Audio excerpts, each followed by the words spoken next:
Recording. Okay, welcome friends, 5 friends who are not on vacation, who are complete dedicatees to our cause of getting these policies fixed. And I appreciate your continued engagement. Thank you. We're coming to the end. So let me go ahead and share the document in the chat. And that way y'all can follow along. And as usual, we'll post it to our AIC webinar page, and that way you can find it. And tried to share something that was not still open. Let's see here.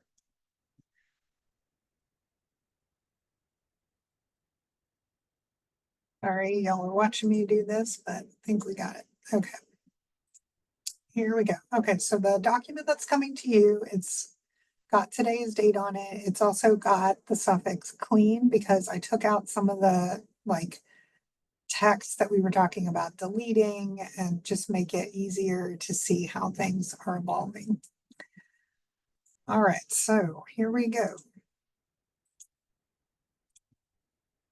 All right, I'm part of the way through the policy here, so let me scroll up to the top. And y'all can see that. We'll make it a little bigger for those of us who maybe prefer slightly bigger text. Okay, so we're back to started in May's version, revised it last week, revising it today. And I've tried to make this as readable as possible. Y'all know the notations. The blue is new text that hasn't been there before. And I try to use the yellow to call your attention to things that have evolved since our last meeting. Okay, so all of this up here at the top hasn't changed.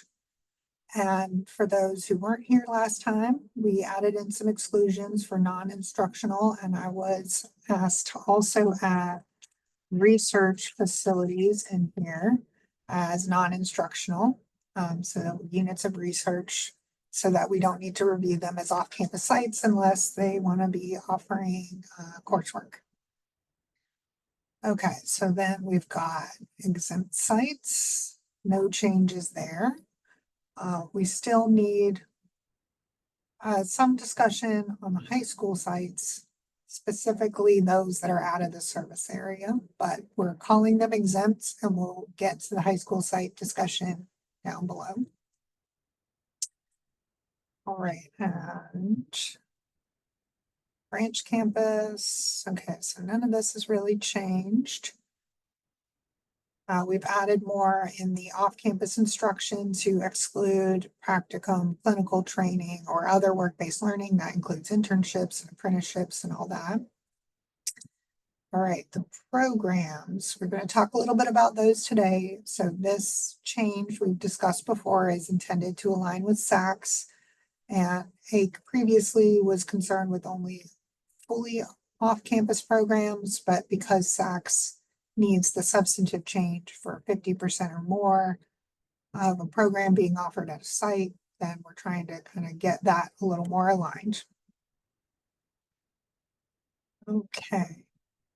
So again, this is yellow because this is part of our main structure.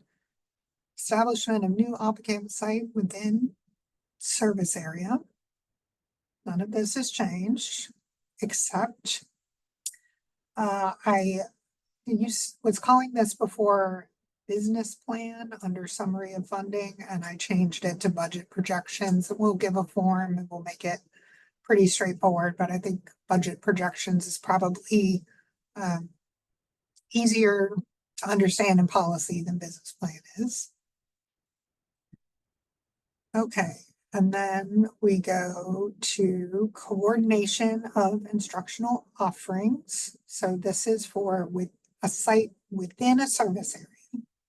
So within the service area, there is still remnants and perhaps maybe even the primary purpose of the old policy. That's what's here in the black text, is to kind of be the referee between universities and two-year colleges and between universities and each other to coordinate their instructional offerings. And, oh, got somebody in the waiting room here. Okay. Welcome. Okay, so we're coordinating our instructional offerings for sites within the service area. So all this black is from the original policy. We did add this new text. We showed this last time. There's been a little tweak. But the idea is that the commission previously, and you'll see it down below, had a whole policy on off-campus programs that AIC needed to approve. And so we don't want to have to go through a separate off-campus program approval because that doesn't align with the way SACS works. But AIC still wants to be having a role of approving when an institution is offering 50% or more of coursework at a site. But this time we're gonna make it part of the site. So there's this guidance around. Go ahead. And to be clear, and just sorry, and to be clear, this is only for off-campus instructional sites. Yes. Correct? That's a section. Just, yeah, okay. Not distance. Is that what you're talking about? Or what are you thinking? This doesn't have to do with two institutions in the same service area offering the same degree program on their regular campuses. No, that is covered by the program approval. Other policy, right? Just Yeah. making right. Main campus. This is just you want to set up shop somewhere away from your main campus, but it's still in your service area. If you want to set up shop for a full program, yeah. then AIC needs to approve that site and the programs that are associated with the sites. Right, and actually I added this down below, but remember I just had this conversation with Dr. Purcell, so I'm still trying to tweak things. So one thing that I added below, which I didn't quite make it here, was adding for documentation a course list, but then also add a program list to make it easier to understand what the programs are. So for the most part, institutions are just offering courses off campus and are not offering programs. So a lot of times there won't be a program list, but if there is, then that's what we would want to know. So as a use case, if Alabama A&M had purchased Miles College, yes, ma'am, they would have to comply with these procedures. That is correct. Well, they aren't on the books yet, so we would use the old ones, but regardless, that one actually wouldn't be under this section. That case would be under non-exempt site because it's out of their service area.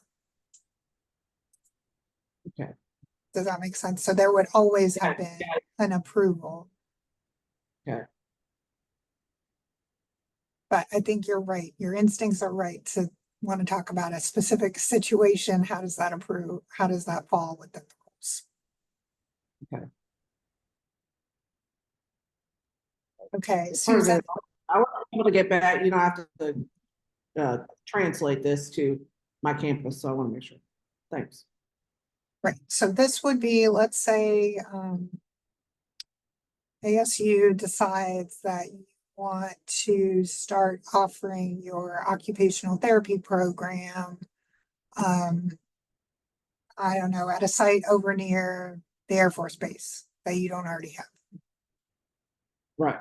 Then that would fall under this because it's an off-campus site, but it's in your service area. So we would want to know, okay, what are the courses and then what are the programs and what is the funding? Okay. And then, and that's just part of what would be notification. But if there's a full program, then under this coordination, we would actually need to move that to an approval item. But that is going to be fewer instances of that. Right. But I think the intervention that we're trying to make here is making programs a function of the site, which is what SACS needs to do. That's how they organize themselves. Okay, I saw Susan, welcome. You took yourself off mute a second ago. Did you have a question or you were just joining? No, I in? just realized that I wasn't on mute, so Oh, well, welcome. I was Um, muting myself out of courtesy. I appreciate that. And let's see, oh, we got some folks who are hanging out in the background that it's hard for me when I'm also monitor the waiting room. So, all right, here we go. Okay, so we're good with, do y'all understand where we're coming from with the course list and then the program list? And I'll kind of probably, I call it kind of comb out some of the language here so that it mirrors what we're talking about, which is for the programs. And my little macro things on, that's probably easier for y'all to read. Courses is how it's always been done. And then programs that are off campus have been approved separately. And we don't want to keep that practice. We want programs associated with sites. So we would ask for the list of upper division and graduate level, so program coursework, and which programs these go with. And so the program list would be anything over that 50% threshold. And that should align with what you all need to do with SACS. And then if they're, depending on what's on that list, this might trigger AIC approval under that function that AIC has always had of approving off-campus programs. But so long as there are no programs, then we're still dealing with exempt sites. That's notification only. All right, y'all are with me, I hope. Okay, so coordination. So this is all part of the original policy. This Romanet 2 is when a 2-year and a 4-year are in the same area and it's asking for written consent. Let's see, got somebody in the chat. Oh, welcome, Bliss. We're glad you're here. And okay, so this is a new one that I wanted to spend a little bit of time on with y'all. So Romanet 3, you can see it's in red. That means it's part of what is old. And I also would like to propose that it goes away. So last time we talked about the way that service areas exist, and there's this 25-mile rule. So what I have learned from digging around in the archives is that the 25-mile rule was older than the service areas. That was the lay of the land before the concept of service areas came about in 2007. And I had been thinking it was the other way around, where service areas were there and then there was some situation with the 25-mile rule where an institution came in and was too close to another one and so forth. And so they established this like direct geographical relationship regardless of service area. But this was actually part of the old policy. And as I kind of was thinking through this and the way that it's confusing, I wondered about just getting rid of the 25-mile rule and keeping the integrity of the service areas, but that is the way that consent and approval would be mediated through the service area and not through geographical relationship. What do y'all think?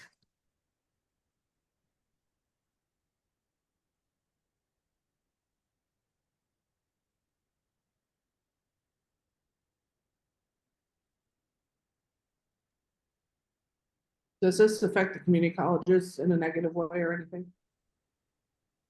I don't know how many are close enough together, you know, and how those technical programs play out.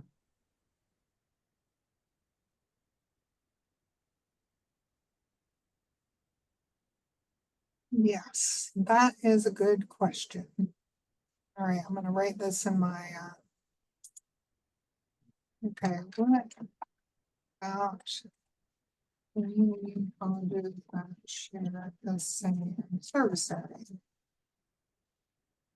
So up above, we've got university to university, university to community college, coordinating of offerings.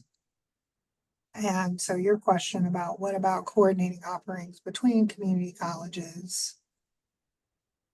Well, and also just, does this rule have any, deleting it doesn't bother me per se, but I think the four-year institutions were probably covered by all the other language, but the two-year institutions have a different, goal, and we don't want to put something in their way that's gonna not help workforce development either.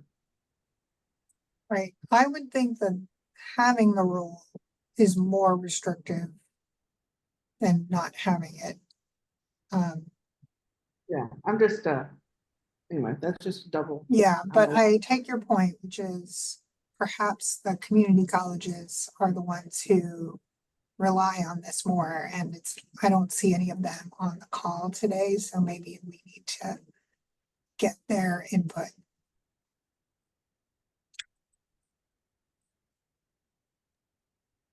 Yeah, and even though I've been in Alabama a long time, I haven't been here long enough to know in the archives, probably, what, did you find out what year was this implemented, this 25-mile rule? Did you happen to catch that? I didn't go quite that deep. I Okay. do know that it's older than the most recent revision was 2007, and this was on the books before that. But there were changes in 2000 and then changes in 97. So it's possible that it was in one of those group of changes. Yeah. For your perspective, it seems the service area would incorporate the 25 miles. Yes, that's kind of where I was coming from, Bliss, that service area is intended, well, it kind of centers around all of the home county of your institution and then all the counties that touch it. And then in some cases, some additional counties. So I was originally thinking, well, what if an institution is right up close to the border? But they would have to be close to the border with another county that is less than 25 miles long or, apart from something outside the service area. And I think we're onto something here, which is maybe for the four-year institutions and especially the two, Auburn and Alabama with their constitutional remit, that this is not really gonna apply, but there are so many more community colleges with more sites that whether this rule is applicable, we'll call it needed. All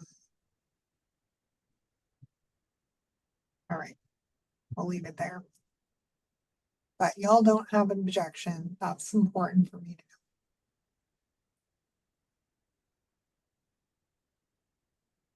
Okay, anything else on off-campus sites within your service area?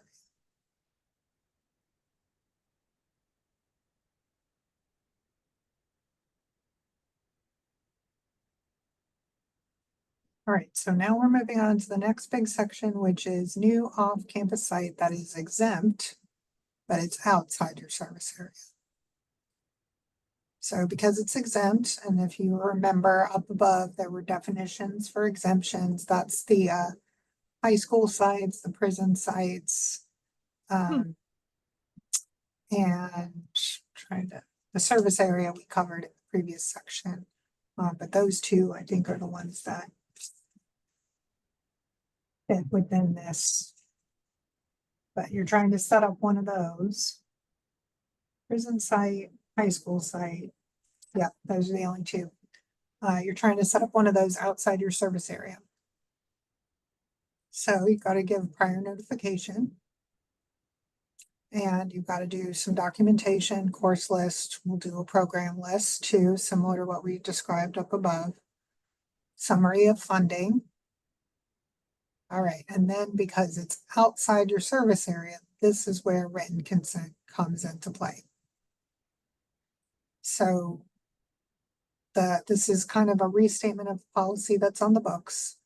If you're outside your service area, you don't need AIC approval, but you do need to get a nod from the institutions whose service area you are in. Except in the following circumstances. Written consent if the site is under one of the exemptions in statute. Now the statutory exemptions do not include prison sites or dual enrollment high school sites. It includes only like old sites before 1978. And then it also includes businesses, like if you're working with a business and industry partner who wants you to train their employees, and that would take place on their site.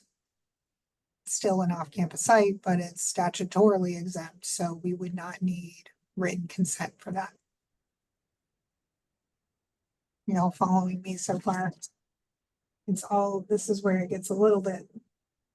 Oh, and military, that's the other one. I felt like there was one more.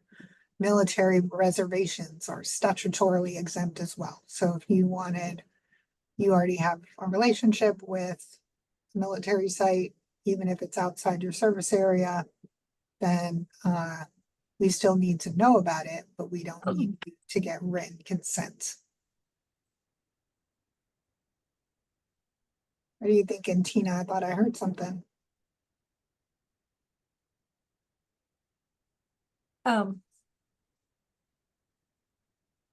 No, I was just thinking out loud. I was just kind of pausing. Sorry. That's okay. I just didn't, if you've got a question or need an Mhm. example, then let us know.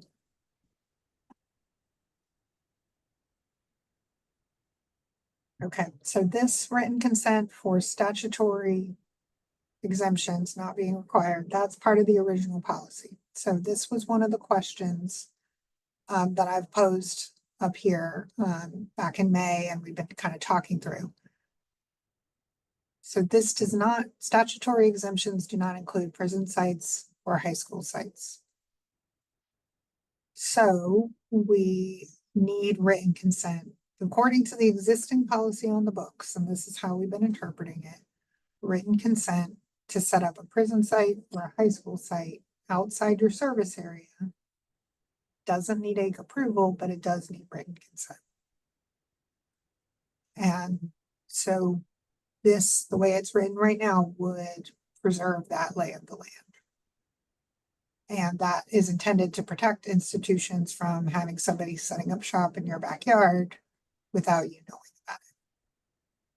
about it. How, Robin, this one may be another one where we need to pose a community college question. And then right now, because I know, like, I was thinking about, especially it may not be a community college you're thinking about too, since they've been setting up, like, Ingram has been the go-to for prison education. Has been kind of established that no matter where it is in the state. Yes, ACCS has reorganized all of their prison education sites Yes. to be under Ingram. Yes, that's true. And so so let's say Ingram, it has a mission. It also has a service area, but the service area doesn't necessarily Right. fit with the mission because of the way that it serves the prison sites. So prison sites are exempt by AIC policy, so we need, as it's written now, written consent is needed from institutions in the service area. Mm-hmm. So if Ingram set up a new site, I don't know where all of the prison sites are, but let's say they set one up at a facility that's down in South Alabama, that's out of their service area, but it's a prison site, so that would be exempt Mm-hmm. from commission approval, but it would still need written consent technically from the other ACCS institutions, that's not a problem. Or University of South Alabama. Sorry, I've got a map over here that I'm looking at to help me. Um, so, I mean, we can exempt prison sites. I feel like prison education in some ways has similarities to the exemption by statute for employees being Mhm. delivered on an employee site, and like it's kind of a closed system. It's not open enrollment in the way that you would be elsewhere. So I can certainly see that, if the prison invites you in, Mhm.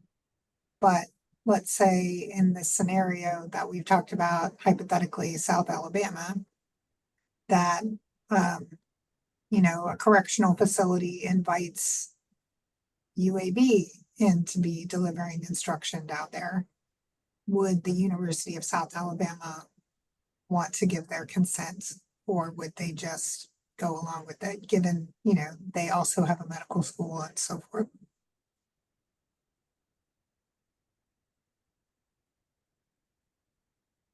So that's where I think, This kind of goes back to one of the questions, some discussion I think we had several meetings ago when this kind of first came up about written consent.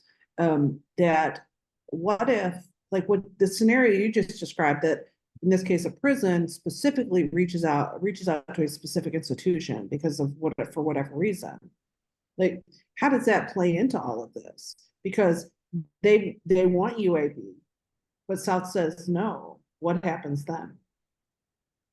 right, well, then Does maybe- if the written consent isn't given, there's always a way that this could come up to AIC review. AIC review would, approval would override the non-granting of written consent. But I think the question is, well, what if, the prison they didn't think of USA, and USA is closer and can do it, and some of these things come about because somebody knew somebody else, and so they know somebody at UAB and they try to set it up when really it's better if they set it up with USA. Does that make sense? There needs to be some kind of opportunity for AIC and also for the other institution to say, hey, wouldn't it make more sense to go this direction?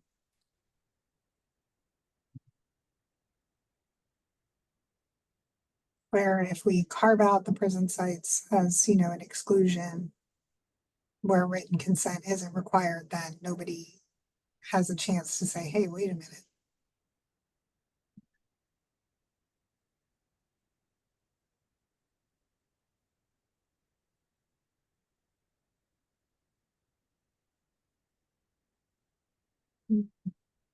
Now, the other thing to know about prison sites, and we do see this on the site list that I shared last week, and that was reviewed by AIC at its most recent meeting, is they're not exclusive.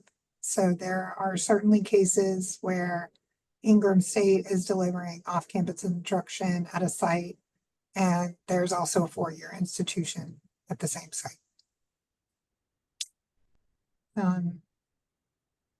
And we see that with some high school sites where different institutions might be at the same high school. Does this, what about, at this point, since you now have that list, how does this impact is everyone on that list now? Once this is approved, is it, everybody's kind of grandfathered, I guess, for lack of a better Yes, word? yes, I've been using the word amnesty, like we kind of draw a line under the list as we have it, and then we would implement this going forward.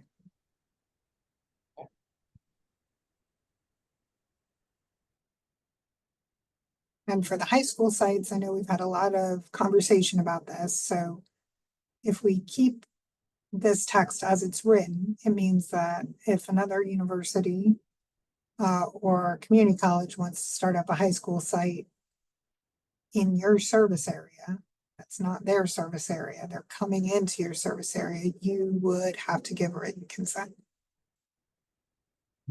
If we were to add high school sites as, part of this exemption, then, they could just set up those relationships without notifying anyone in the service area. There wouldn't be that opportunity either for AIC or for your institution to say, hey, wait a minute. We're here, we should be serving this high school and not this institution from out of the service area.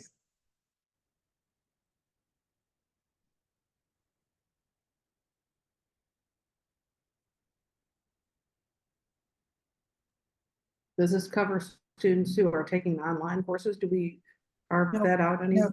Institutions for distance education is carved out. That's up here under scope.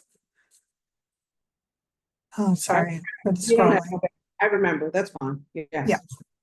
Okay, Thank you. but yes, distance ed does not apply to this. And in fact, for those of you who, like I, might be interested in history, this policy was revised in 2007 at the same time as the distance ed policy came about. So they were thinking about them at the same time. And originally, off-campus sites were gonna include distance ed, and then the group that was working on this at the time said, no, they need to be their own policy. And so that's when the distance ed policy was created.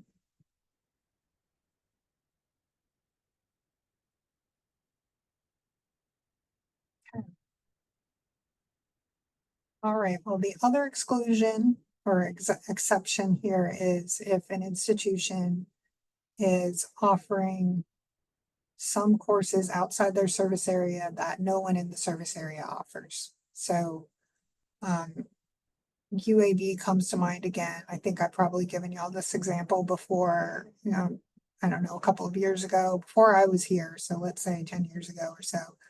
UAB had an off-campus site request for working with Baptist Hospital here in Montgomery, obviously outside their service area, but they were proposing to offer MD courses, not the whole MD program, just couple courses, but obviously there are no institutions in the service area that offer MD coursework, and so that was considered to be, not needing written consent because there were no similar courses at the other campuses in the area.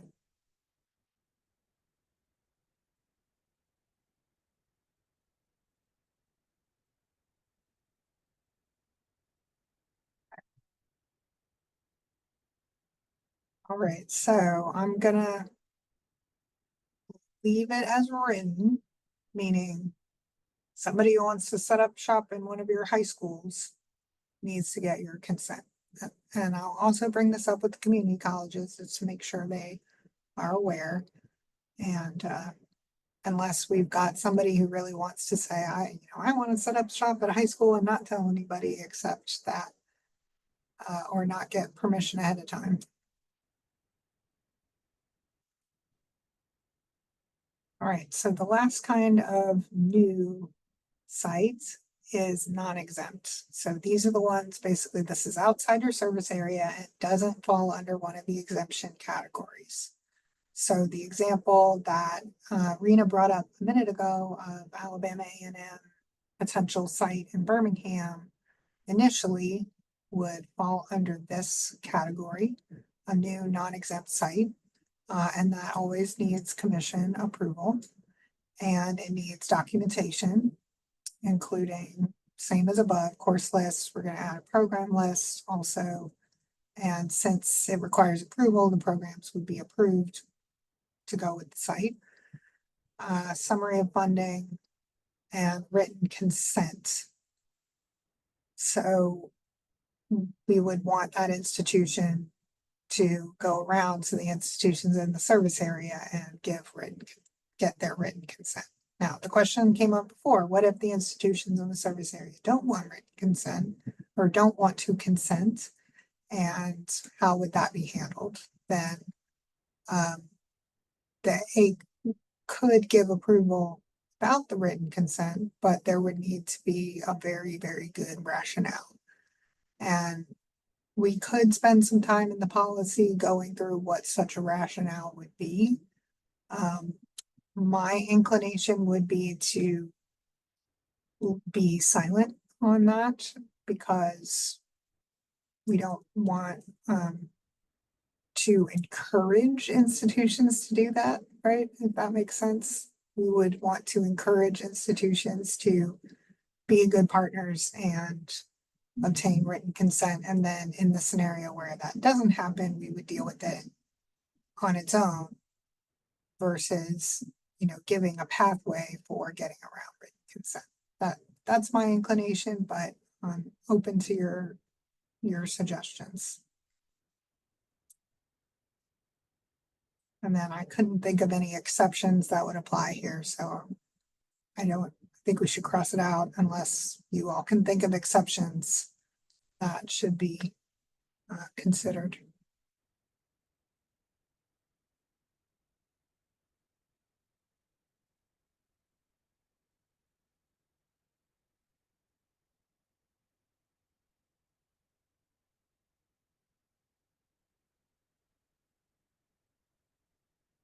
Okay, well, I don't hear anybody objecting to this.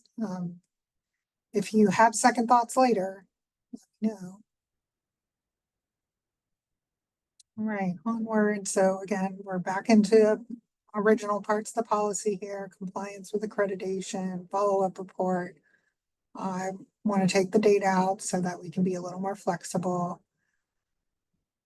Oh, we want to know if the off-campus site stops operating. And modification. So this is something I still need to fill out a little more language on, but what I would like to use a framework of substantive modification of a site and non-substantive modification of a site, where non-substantive needs notification only and substantive needs approval. I could also go for language that more mirrors SACS, which would be substantive needs approval, substantive needs notification, and then non-substantive means we don't need to know about it. That's what we adopted for extensions and alterations. How do y'all feel about that one?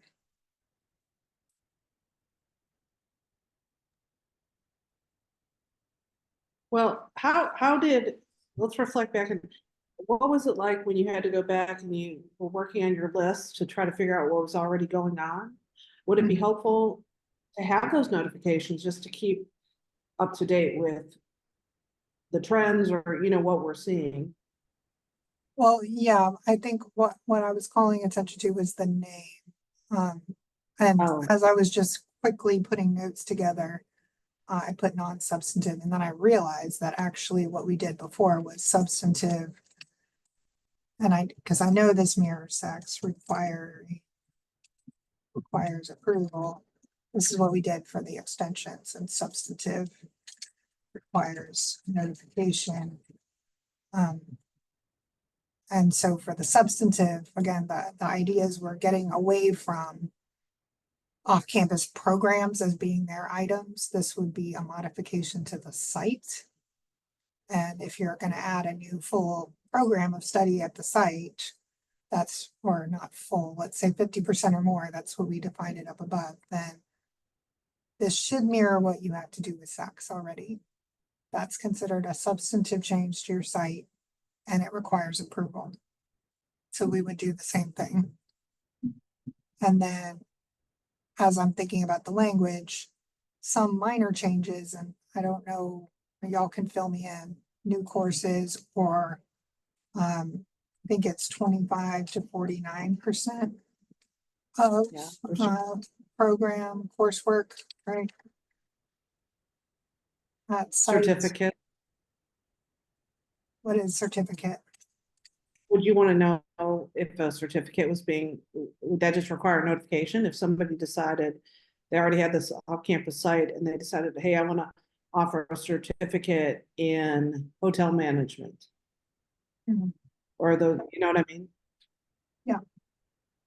Um, I think we're mostly concerned with degree programs. I mean, how does Saks deal with that? That's really my question. We don't want to make you all do more than you would have to do already for Saks. But we do want to know when you're doing something. with them.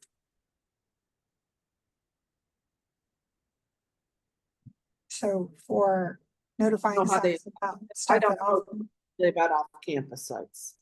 say it one more time. I said, I don't know specifically about off-campus sites. I would know we would notify them if we had a new certificate anyway. But this is, we could have an existing, the scenario we're kind of talking about is we have an existing certificate, or that I'm talking about, existing certificate on our main campus and we want to offer it at a off-campus site. What do we have to do? I'm not sure. Yeah. Yeah. So for those of you who are more active in filing paperwork for Saks related to off-campus sites, do you all know the answer to this? Whether, I think it's program coursework for degrees, like I don't think Saks is that concerned with certificate. Yeah, is that what you think, Katrina? I see you shaking your head. Yeah, I think they're not so concerned with certificates. And, you know, we do have to report them in the rest of the standards, but for off-campus locations, we've not, well, we don't, have any anyway, but we've not done that. And other than that, I think you would play that by the percentage of the Yeah. degree that's offered. So, 15-hour certificate, 120 hour I don't know what kind of certificate you're talking about. So I think the Saks standard states percentage of degree Okay, or so award. we'll keep it as to the extent we can, close to what Saks does. And I think you're right, that if, let's say a certificate, usually they tend to be program focused, right? So they're upper division or graduate coursework. So they're in the coursework for some program, degree program that you've got on the books. And if it's over 25% related to the degree program, then you've got to do the notification to have it at the site. Unless your site is fully approved, right? Isn't it like if your site is up and running, then Yeah, you can add to it at that point. I'm searching the sub change policy for certificate. I'll let you know.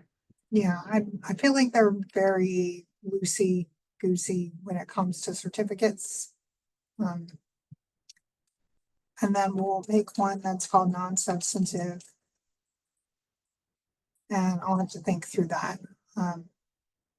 But the notification, new courses, and a notification required for these, I think it's gonna be, actually, I'm sorry, I'm just thinking through this with y'all. Hopefully y'all agree.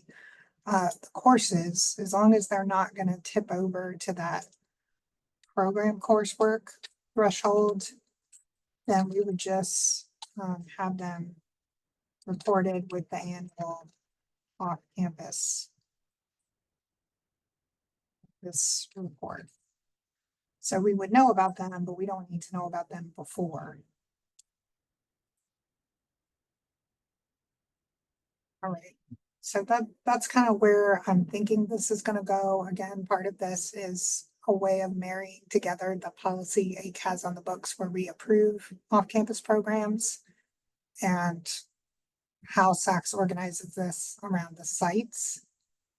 We also have to remember that this was one of AIC's core functions from its original inception, was trying to regulate who's doing what with which programs, and we need to preserve that function of AIC to protect your institution from other institutions setting up shop in your service area, or if they're already there, then duplication of offerings. Okay. All right, and for those of you who are really curious about what AIC used to do with off-campus programs, it's in the policy now. I put it here and I took off the strike through so you can read it, but it was basically a full new program proposal. Now it's strength, and we don't need to go through all of this. We just, want to have some ability to review the programs for duplication. And so then if there are additional things that are needed, the policy would be that we would just, request that additional information. Okay, I see we've got 10 minutes left and I want to bring up this idea of service area. So this would be something that's always been assumed in the policy, but has never been outright stated, which is how are service areas determined? It seems like what is here, and this is red, but it's language that was there that I'm planning to more or less change or get rid of. This was all how they did it in 2007. So they deferred to the State Board of Ed. Prior to community colleges, they also, for the four-year institutions, basically put all the off-campus sites on a map and said, okay, how close is it to your institution? Should it be part of your service area? How is your mission, 2 and 4 year and so forth. And created the service areas using this method. And I don't think that this is really relevant to the way we would proceed now that service areas have been in operation for, 15 years. We would need to have some other method if an institution wanted to change its service area. I'm not expecting this to open a door for service areas changes. I think people are pretty settled within, or institutions are settled within their service area. And I can't really imagine a scenario where an institution will want to make its service area smaller. But let's say that happened, then maybe we would, this would accommodate that, or more likely the scenario is trying to make service area bigger. And the recommendation, I think, would be that all of that would need AIC approval to change the service area. And we can be somewhat specific about the conditions under which we would consider it, again, some relationship to existing offerings and community need and those kind of things that we would want to see written consent. So I still need to put that together, but I would love to get your input even at this, pre-phase on what y'all think a four-year institution would want from What changing about, service area. what about the example I brought up, when A&M was trying to purchase Miles? Okay, let's say they had been successful. They could conceivably say, well, now we would like to expand our service area down into Birmingham, correct? This would be Yes. an example of what could happen.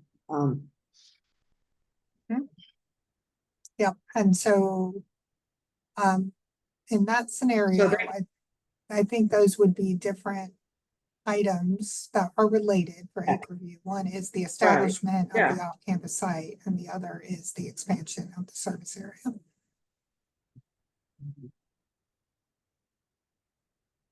And if that had played out, let's say they had been approved, they had the site. Then they could come back and request, they would have to come back and request for that expansion then to AIC with all of this, correct? Yes.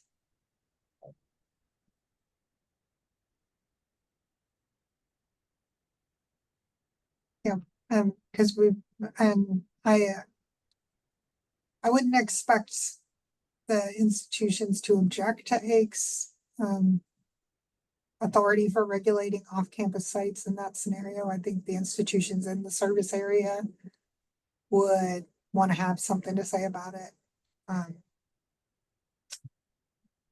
And then partly the question would be, well, okay, so if they're thinking about expanding the service area, how wide would it be?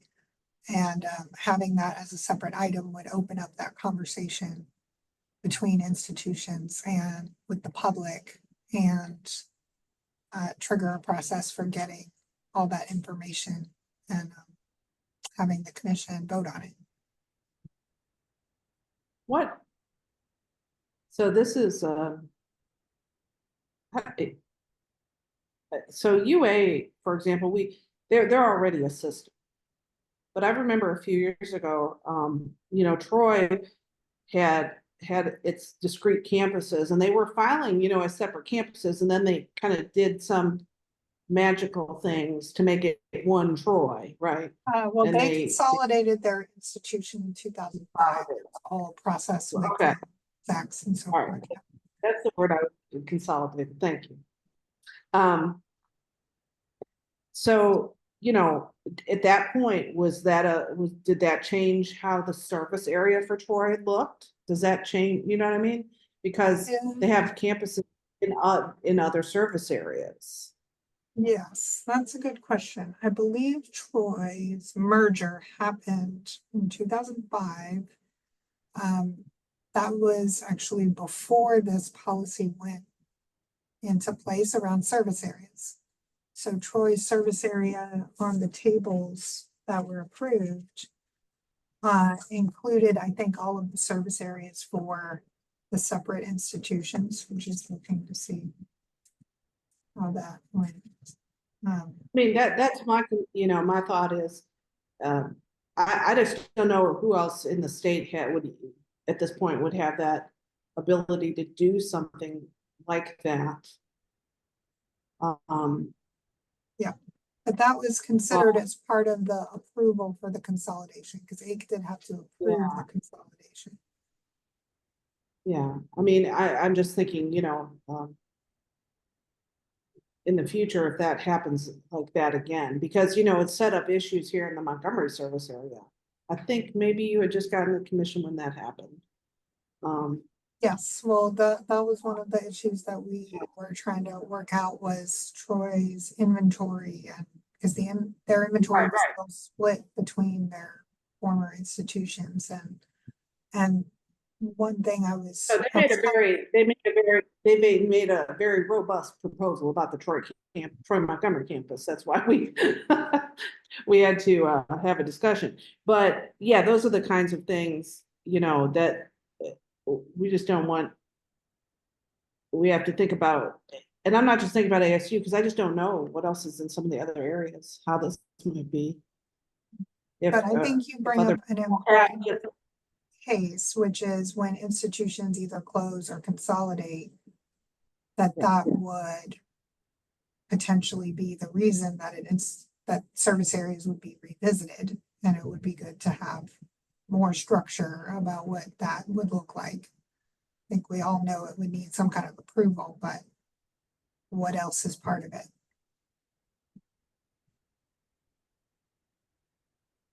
Okay, all right, Al, I see it's close to 1 o'clock. So what I am going to do is save this institution or save the changes that we made. I'll post it with the webinar. One thing I have not talked about is the definition. So I'm going to also quickly share with you what I put together, and I'll put it on the website as well. But the idea, let's see, sharing.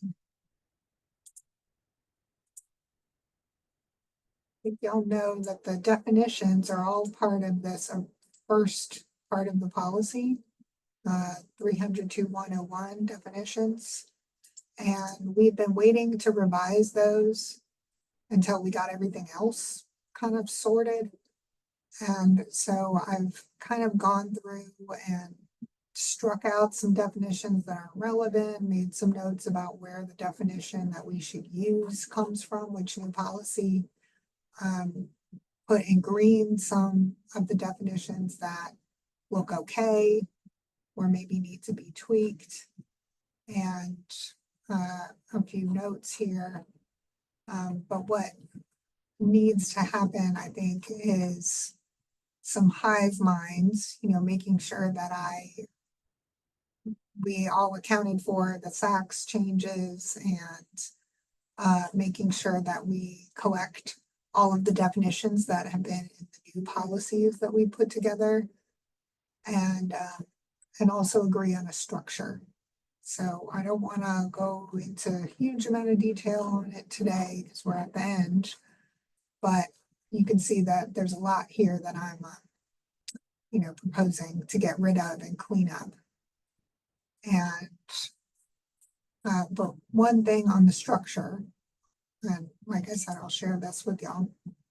The structure, I would propose putting it alphabetically, straight alphabetized, because right now it's organized thematically.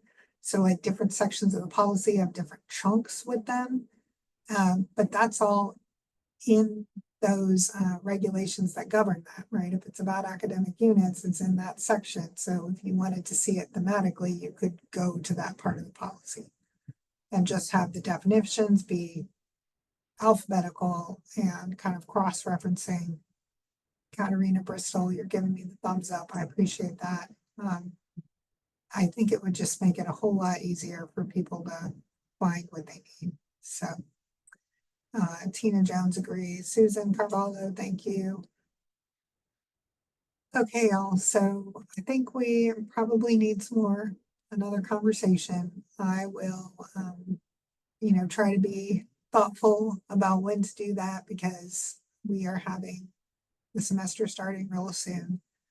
So it may be that at this point we move over to doing this by email, or we have another open forum. Do y'all have a strong feeling one way or the other?